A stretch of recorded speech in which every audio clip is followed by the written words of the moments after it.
Welcome to the Daily Insider here on Vegas Insider. I am Kevin Rogers, and today, Wednesday, December 8th, 2021, we're going to talk some college football coming up in just a few moments. Stephanie Otey is going to talk some of the college football playoffs, also the Rose Bowl, Ohio State and Utah.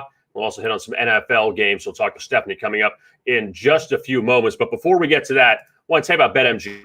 They're the king of sports books. I tell you about them every single day here on the Daily Insider. New players only. Bet $10 to win $200 if your team scores a touchdown. Bet on any NFL money line. And if your team scores a touchdown, you'll receive an additional $200 in free bets. Again, new players only, must be 21 years or older and eligible in the following states: Arizona, New Jersey, Indiana, Colorado, Tennessee, West Virginia, Iowa, Virginia, Michigan, Pennsylvania, and Washington, D.C. only. Full terms and conditions apply. That is BetMGM. They are the king of sports books. All right, let's talk some college football now. The bowls were announced over the weekend. Alabama, Michigan are the top two seeds. Maybe they'll play in the national championship. But Alabama's playing Cincinnati in the first game. Michigan's taking on Georgia. So some pretty interesting matchups on New Year's Eve as we bring on Stephanie Otey to talk about these matchups and much more. Stephanie, good to talk to you. And let's begin with the college football playoffs and the matchups. How surprised were you how these matchups came about? As far as, I think we all thought Cincinnati would get into the playoff, but as far as these two matchups and seeing how they went. Yeah, I think it was really important to see how that Big 12 championship played out. We knew the committee placed Oklahoma State 5th just so that they could get that edge if they were to win. So I think that the way they placed that gave us a lot of telling us how they were looking at these teams. A championship win obviously helps. And so when I look at how they ranked them, it does seem like they wanted to make sure that Georgia and Alabama didn't have another matchup. It would have been interesting to see how it would play out if that weren't the case. But I think it works out fine. I am curious to see how it plays out. And when I look at these teams, it's pretty interesting to look at the underdogs because they could have a shot, and I like the value there. So that's what I'm kind of leaning towards when I'm looking at the bets for this playoff. Let's start with Georgia and Michigan, and that's the Orange Bowl. I feel like, number one, that Georgia, with all the problems that Kirby Smart has had with Nick Saban, and you saw how things went on Saturday, Alabama rolled them, that Michigan, they beat Ohio State to win the Big Ten. So Jim Harbaugh finally got over that hump of beating Ohio State and then destroying Iowa in the Big Ten championship. Michigan has got house money here. All the house money. If they lose, they lose. But Georgia's got all the pressure on them because this is the first time they were, in a sense, better than Alabama in the regular season. And they lose this one. They know Alabama is next up. Do you think Michigan can continue this going into the national championship, or that Georgia bounces back here? I think Georgia's going to bounce back because I think of Michigan, and yes, they finally got the win over Ohio State. But how long did it take? They've always been a high-caliber team. They can get talent, but they can never pull off that big win against their rival. So when they make it to the playoff, I feel like it's going to be a fluke. We saw that with Michigan State, but this is a powerful team. I've never seen a Michigan team look this solid in several years. This is the first time they won the Big Ten championship since 2004. Harbaugh's first championship appearance. So I think that'll be very telling, but again, the experience here might be an issue. They haven't played in these big games, and it took them a while to beat Ohio State. And when I look at Georgia, though, they've been playing lights out. But again, they've only played just 3 ranked teams. Before Bama, it was Clemson, Kentucky, and Auburn. So I guess it's not too surprising. But as I talked about earlier about the underdog, I like that value because both of these teams could have their flukes, and they're both one loss as well. So if I'm going to place a bet, I kind of want to bet on Michigan simply because of the value there. And they've been very surprising this year. And also with Georgia, Stephanie, they missed Texas A&M. They missed Mississippi. They missed Mississippi State. And you mentioned they beat Clemson. And now we saw Clemson wasn't as good as they were. So that was telling, that Alabama game. Now let's see what happens when they face Michigan. Let's go to the second game now. Alabama and Cincinnati. Cincinnati got into the dance. Now let's see if they could be the prom queen, which is going to be very, very hard. Saban, we know in these first round semifinal games in the college football playoff, they've dominated. Bearcats, very good offensively. We'll see now if they can keep up with Alabama.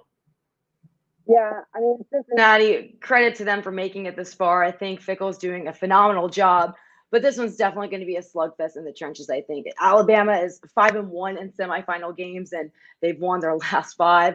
Alabama has also appeared in 5 of the last 6 national championship games. So I think that Alabama definitely has the experience here. Luke Fickell, I feel like he's going to need a couple playoff games to be able to beat Saban. Again, Alabama and Nick Saban, he's beaten his assistants 23 times in a row. It took 23 games for him to finally lose to an assistant coach. So I feel like Luke Fickell might need to get some experience under his belt to make a win over Saban in a playoff.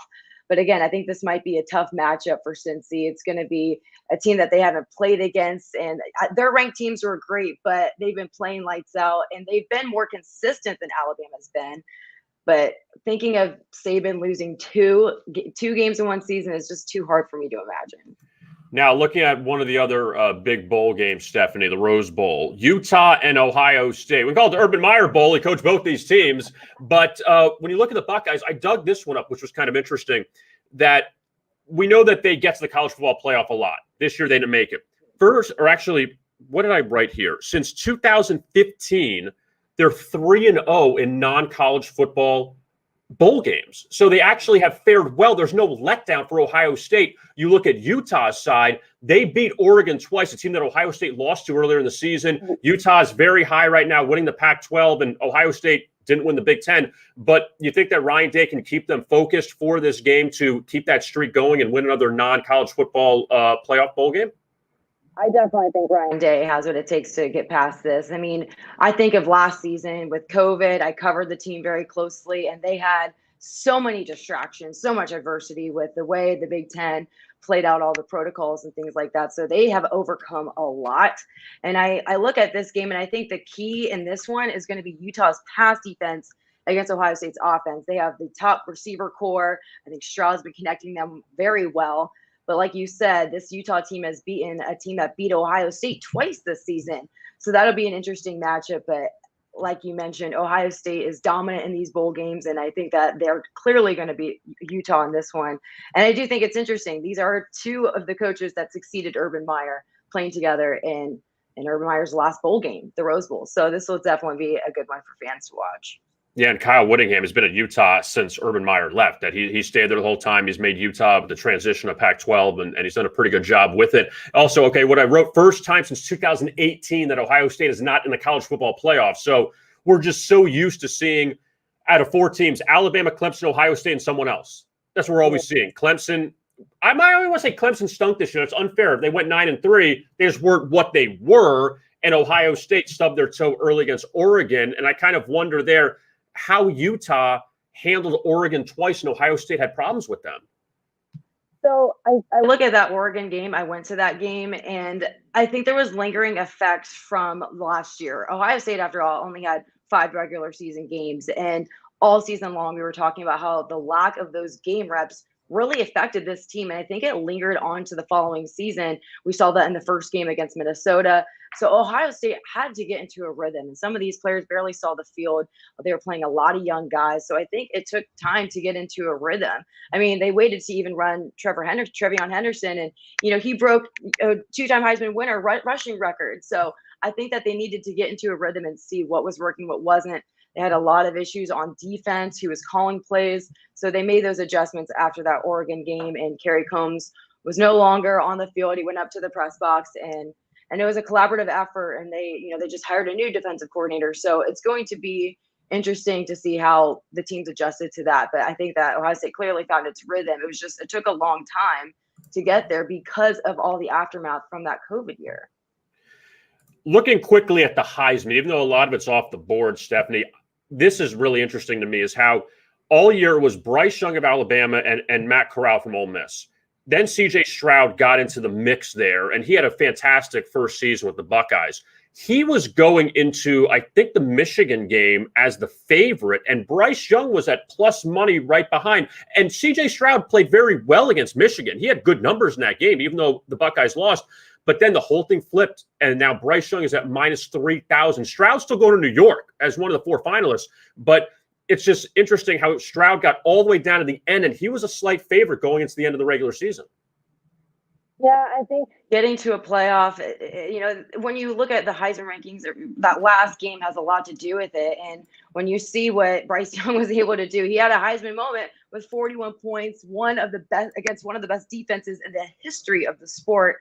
He became the Heisman favorite, and he threw for 421 yards, 3 touchdowns, and ran another one in. I mean, a moment like that, it's almost a lock. But yeah, I saw CJ Stroud at plus 1,600 before the season.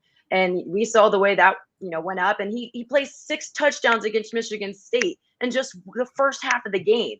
And so I look at the 2 Heisman moments, and I think that Bryce Young's just came at a better time for him to lock it in. Plus, when you lose to your rival, that also will work against you. So I think that the way Bryce Young played in the SEC championship was just too hard to pass up. And now they're playing in the playoffs. Now, 2 NFL games I want to go over with you, Stephanie. The Bears and the Packers Sunday night at Lambeau. And Chicago's had the quarterback issues because Justin Fields is banged up. Some, ribs not 100%. Andy Dalton's played the last few games. Green Bay's a machine right now. And the Packers beat the Bears already at Soldier Field. Is Justin Fields going to come back possibly this week? Anything you've heard that maybe he'll start in place of Andy Dalton, or is it going to be the Red Rifle again? I was talking to Justin just before we got on here, and his ribs are hurting, and so he's still banged up. It's probably going to be a little bit more wait and see who's going to be the best quarterback to go in. But either way, I think this Packers defense is going to wear him down. I mean, I don't think that it matters which quarterback will be playing against this team. So if you're going to place a bet on this one, I'm looking at the under here. Chicago and Green Bay have both found the under more often than not this season. They both hit it 66.7% of their games. So I lean towards that. The 11.5-point spread is a little wide for me, but I mean, the Bears don't do well in Green Bay. So I think that either way you go with this one, you'll be fine. It's too tough for the Bears to play against Green Bay right now. They're banged up, quarterback issues. Their offense is having a lot of struggles all season long. I think it's going to be too tough for them to pull it off. And as we know, Aaron Rodgers owns this team anyways. He's got stock in it, as he likes to pronounce. So I think this is an easy one for me. Yeah, it's 5 straight wins for Green Bay over Chicago since 2019. 5 straight covers. This is the largest point spread the Packers have seen in that stretch. And the first game was 24-14 at Soldier Field. And now that total pretty much in the same area. Finally, Stephanie, Cowboys and Washington. Big game in the NFC East. That the football team's still hanging around. They got off to a slow start. Now they've won a few in a row, and they get Dallas twice over the next few weeks. Cowboys coming off that big win over the Saints on Thursday night. I think Dallas is kind of coming back into form. But here, you're laying the points with the Cowboys. You're going to ride Washington here as a home dog. I can never bet my money on the Cowboys. They're too inconsistent. I always get let down whenever I bet on them. And Washington's on a hot streak with 4 games in a row. And the Cowboys are just too unreliable. So I would take the points here. And the Cowboys, they should be healthier after the COVID outbreak. But even with all the receivers and that such talent they have there, they're still struggling on third down. And so I think it would be a good value here to go with Washington as this NFC East is tightening up. I think that they can make a run for it. I do think it might be a little tough for Washington to get 5 straight. But like I said, I can never bet on the Cowboys. So I like Washington here. Stephanie Otey joining us here on the Daily Insider. You can find her on Twitter at Steph Otey. You see it there on the screen. Stephanie, thank you so much. We appreciate it, and we'll talk to you soon. Thanks for having me. Have a good one. All right, there is Stephanie Otey joining us. And before we look at the NBA for tonight, want to tell you about WynnBET, who you know about. We talk about them a lot on the Daily Insider. WynnBET, you can download the mobile sportsbook app on iOS or Android devices. When you download the WynnBET mobile sportsbook and you're a new patron, you can get a $1,000 risk-free first bet with a $20 minimum first deposit and eligible sports bet. When you use the promo code VI bonus, that means if you lose your first wager, you get it back up to $1,000 as a free bet credit that you can use for another bet. The WynnBET promo code will expire soon, to make sure to grab it while you can. Must be 21 years or older to bet. That is WynnBET. All right, so let's look at some NBA now. And a loaded card tonight. In case you missed it last night, Lakers end up beating the Celtics. Game barely stayed under the total. Closed at 219.5, finished at 219. You had 11 points in the final minute of the first quarter, very high-scoring first quarter in that game. It was 33-31. And the good news is a 51, a 51, a 53 stayed under. And it tapered off a little bit there in the last three quarters. Also, Brooklyn, they were down that whole game to Dallas, and they ended up beating the Mavericks 102-99. They cover as 1.5-point road favorites, outscored the Mavs 27-13 in the fourth quarter. So really good win for Brooklyn. Luka Doncic did come back in that game for the Mavs. And the Knicks and San Antonio's ATS hot streak, I think it was at 5. And the Knicks were pretty much up that whole game over the Spurs. They win 121-109 in San Antonio. So now let's look ahead to tonight's action inside of the NBA. And we'll start with the 76ers and the Hornets. They are playing for the second time in a few days. This is the second game of their series that we started last year. You know, you play 2 games against an opponent in like a 3-day stretch. It even could be a back-to-back. But Philadelphia won at Charlotte back 2 days ago on Monday, 127-124 in overtime. Didn't cover as 7.5-point favorites. Joel Embiid had a huge game. The Hornets have covered 3 straight. They've allowed 127. Listen to these numbers for a second. Last 5 games for Charlotte. They've allowed 127, 127, 127, 133, 146. Now, granted, 2 of those games went to overtime, but Charlotte, top over team in the league right now, riding a 6-game over streak, 215.5 the total. Still no Lonzo Ball or LaMelo Ball, for the Hornets. He's in the protocol. Also, Terry Rozier in the protocol. So they will be out for the next few days. But Charlotte, though, they've covered in the last 2 games with those guys out as an underdog. I don't know what's happened to the Washington Wizards, if they've just totally if this is who we thought they were, in a sense. But the Wizards now, they've lost 4 of 5. They fell at Toronto on Sunday. They lost at Indiana on Monday. And now they go to Detroit to face the Pistons, who have lost 9 in a row. And Detroit currently sits at 4-19. So Detroit, who had the top pick in the draft this past year with Cade Cunningham, now they are struggling big time, 4-19. So 9 straight losses for Detroit, but Washington, you look at what they've done recently as a favorite. They've lost outright to Cleveland, lost outright to San Antonio, lost outright to New Orleans, lost outright to Charlotte, didn't cover a 2-point win at Oklahoma City. The only win and cover as a favorite during the stretch came against Minnesota back last Wednesday. So Washington, not a team I have a lot of confidence in backing. The Knicks and the Pacers from Indiana tonight. Knicks won at San Antonio, so now you got to expect the Knicks are going to go backwards, right? Because this team just can't win 2 in a row. The Knicks and Pacers now playing for the 3rd time this season. First 2 meetings went under the total. And the last time they played at the Garden, Indiana had 10 points in the fourth quarter. They just weren't very good down the stretch. Indiana coming off a win over Washington back on Monday, which they desperately needed because they were really struggling on this homestand. They had lost to Atlanta. They lost to Miami. Knicks are 7-4 on the road. Give Tibbs that. 7-4 on the road. That's a pretty good job. They just haven't been good at home. Bulls and the Cavaliers in Cleveland, and no DeMar DeRozan still for Chicago. They're coming off that victory over Denver. Cleveland has just been completely dominant so far this season in the or against the spread. The numbers are amazing for the Cleveland Cavaliers. That so far 18-6-1 for the Cavs against the spread. Number 1 in the league. The only team behind them, Golden State, at 17-6-1. So good job there by the Cavs. First time these teams are playing this season. And Chicago's won 4 straight, but they are short underdogs tonight. And again, no DeMar DeRozan, so that obviously has a lot to do with it. The Bucks and the Heat in Miami. And the Heat right now dealing with all sorts of injuries. Bam Adebayo is sidelined. He's not coming back for a few weeks with a thumb injury. Jimmy Butler, he had a tailbone injury. He re-aggravated it, which is basically code for, if you saw the highlight against Memphis the other night, just went bang on the floor, and I'm sure it hurt. Like, I'm not at all questioning Jimmy Butler because he'd want to play, but the Heat right now, they've lost 4 of 5. The only win came at Indiana, and now they're playing Milwaukee. They just lost to Milwaukee over the weekend, 124-102. They beat Milwaukee badly at home to open the season 137-95. Remember, that was a playoff rematch. And look, you don't have the guns. It's hard. You don't have the two best players. It's very difficult. And the Bucks are right now on fire. They're playing very, very well.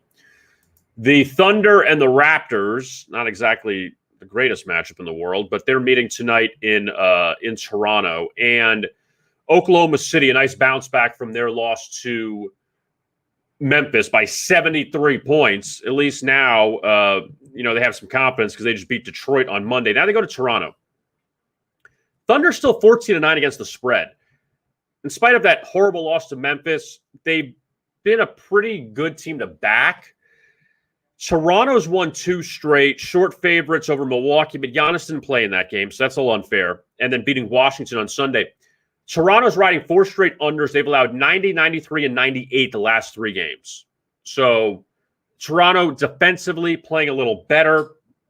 A lot of unders they're cashing. You see that number adjusted because last 3 games, 212.5, 217, 214, all under. Now 207.5 against Oklahoma City. This is a bit of a tough game to handicap. Nets and the Rockets in Houston. That's right. The hottest team in the NBA right now, the Houston Rockets. They were 1-16 at one point in the season. They had lost 15 straight. Now they've won 6 in a row. Where did this come from? Just shows you how long these seasons are. No Jalen Green. The Rockets are still playing well at the moment. Yes, they're way behind for a playoff berth in the Western Conference, but 6 straight wins. Yes, I get it. They beat New Orleans, Orlando, OKC, Charlotte. Good one over Chicago. But they're scoring points. 118, 118, 114 the last 3. And the Rockets get the Nets tonight on the second of a back-to-back. Brooklyn, 3 straight unders off the win over Dallas last night. And the Nets quietly is playing as well as they have. I feel like no one's paying attention to them. It really does feel that way. They're 3-1 to the under in games with no rest. So that's out there. But 17-7 for the Nets. Dallas is at Memphis, and the Grizzlies beat the Mavericks a few days ago. No Luka, no Porzingis, so that's a little skewed there. I'll give the Grizzlies a lot of credit, though. They're 14-10. Since John Morant got hurt, they've won 5 in a row. And he got hurt against Atlanta. Since then, 5 straight wins. During that stretch, the Grizzlies have allowed 90, 90, 79, 91, and 101. It's pretty impressive for Memphis. And now they're laying points to Dallas at home. The Mavericks off an 0-3 homestand. Dallas has lost 5 straight home games. I mean, I know they're on the road tonight, but Dallas has won their last 2 on the road, but lost 5 straight at home. So maybe a good thing for the Mavs to get out of town. This one is really interesting because Minnesota, if you remember last year, they swept Utah. That the Jazz were, the top seed in the Western Conference? They went 0-3 against Minnesota last year. So now the Timberwolves get a shot at them tonight at home. Minnesota, they're competitive. They hang around these games, 11-13, but they have dropped 3 in a row. Washington, Brooklyn, Atlanta. They got torched by Atlanta a few nights ago. Utah's won 4 in a row. They just slipped by Cleveland on Sunday, 109-108. And the Jazz, 16-7, 7-3 on the road. Minnesota 7-7 at home, but for the Timberwolves to beat the Jazz 3 times last year, impressive. So you wonder how much motivation there is for Utah too to be like, hey, we couldn't beat this team once last year. D'Angelo Russell still hurt for the Timberwolves, but Utah laying 7.5 against Minnesota. The Nuggets and the Pelicans from New Orleans. Now, New Orleans, I'll give them this: 7-19. It's been a struggle, but last 3 games off a loss for New Orleans, they've won each of them by double digits. So they're coming off a loss to Houston on Sunday. They've done a good job bouncing back. Denver's 4-8 on the road, and they're off this loss to the Bulls 2 nights ago, in which DeMar DeRozan didn't play for Chicago, and the Nuggets still lost. Nuggets have been just up and down the whole year. They're 2-8 their last 10. Pelicans got off to a terrible start, but no Michael Porter Jr. for the Nuggets. Jamal Murray's still hurt. And past Nikola Jokic, it's Aaron Gordon, it's Will Barton, it's Monty Morris. The bench, they got no bench whatsoever, Denver. It's just a hard team to really have a lot of faith in right now. Portland is at Golden State, and speaking of no depth, the Blazers, Damian Lillard's hurt, CJ McCollum's hurt. That's why this line is so, I don't want to say inflated. I mean, look, Portland's without their two best players. This is why the line is what it is. And Golden State, with the way they've been playing, they've been blowing out teams, beat Orlando 126-95 on Monday. So Golden State, they actually, here's the only caveat, if you want to back Portland, I shouldn't say only caveat, but the Warriors actually go out east after this for a 5-game road trip starting on the 11th, which is Saturday at Philadelphia. Oh, that's the Saturday ABC game. So it's not a really tough trip either for Golden State, what they have in some of those games. Indiana, the Knicks, Boston should be a decent game, Toronto. But last game before they go out of town, and Portland, they've lost 3 in a row, kind of like Dallas, lost their last 3 at home. Portland, we've talked about their road woes, 1-10 on the road this year. But, man, they're getting 2 touchdowns at Golden State. That's a lot. Meanwhile, a little further north, Sacramento, Kings take on the Magic. And this game is not nationally televised tonight. But I have some numbers on Sacramento here. 6-2-1 to the under as a favorite. Off back-to-back wins this year. They've won back-to-back games 3 times. They've not won 3 straight. In those 3 games, they've scored 99, 91, and 101. So the Kings' offense, not great. Orlando, their offense, not great. Maybe an underlook here as opposed to taking the points with Orlando. I don't feel good about that, but I don't want to lay the points with Sacramento. So I think maybe the under is probably the best look out of all the options in that game. Celtics and Clippers. So the Celtics remain at Staples Center. They just flipped the court tonight. And Boston, up and down. They've just been up and down this whole year. 13-12. Clippers are 13-12. The Celtics just trying to find any kind of consistency. Jaylen Brown is still sidelined. You saw Jason Tatum last night. He stayed up for that game. 4 of 4 from 3, I believe, right out of the gate. But the Celtics end up losing that game to the Lakers. Now, the Clippers, they've lost 3 straight at home. So the Clippers, the Blazers, and Mavericks all on 3-game home losing streaks. But the Clippers have won 2 of the past 3 because they beat the Lakers at Staples. I mean, at home, just they weren't the home team. Lost at Sacramento, then won at Portland. But again, Portland all dinged up. So the Clippers laying 4.5 here against the Celtics. Boston did win both meetings last season. Both games went over the total. And Boston's actually covered the last 4 in the series for what it's worth. So that's the look at the NBA for tonight. And very busy night again in the NBA. Also, college basketball. You have some Big Ten games tonight. Some of those games at the Garden were absolutely awful last night. Texas Tech, Tennessee went to overtime of 44-44, and Texas Tech ended up beating them. College basketball tonight, a couple of the key matchups. Indiana's at Wisconsin. The Badgers laying 4.5.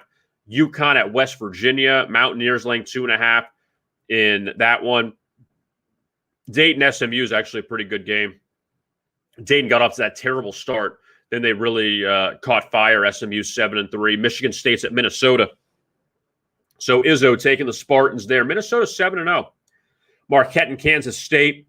K-State laying 1.5. K-State just beat Wichita State 2 nights ago or on Sunday.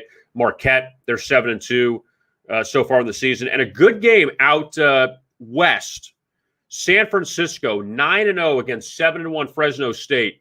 The Dons laying 9 against the Bulldogs of Fresno State. That's just actually a pretty good game. Utah State, BYU, another good game in college basketball. So a ton of stuff you can look at in college hoops this evening. All right, before we get out of here, BetMGM, they're the king of sports books.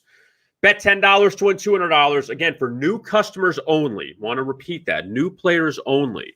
Bet $10 to win $200 if your team scores a touchdown. Bet on any NFL money line. And if your team scores a touchdown, you'll receive an additional $200 in free bets. Must be 21 years or older to play. And it's eligible in the following states: Arizona, New Jersey, Indiana, Colorado, Tennessee, West Virginia, Iowa, Virginia, Michigan, Pennsylvania, Washington, D.C. only. Full terms and conditions apply. That is BetMGM. They are the king of sports books. Mike, thanks to Stephanie Otey for joining us today to talk college football.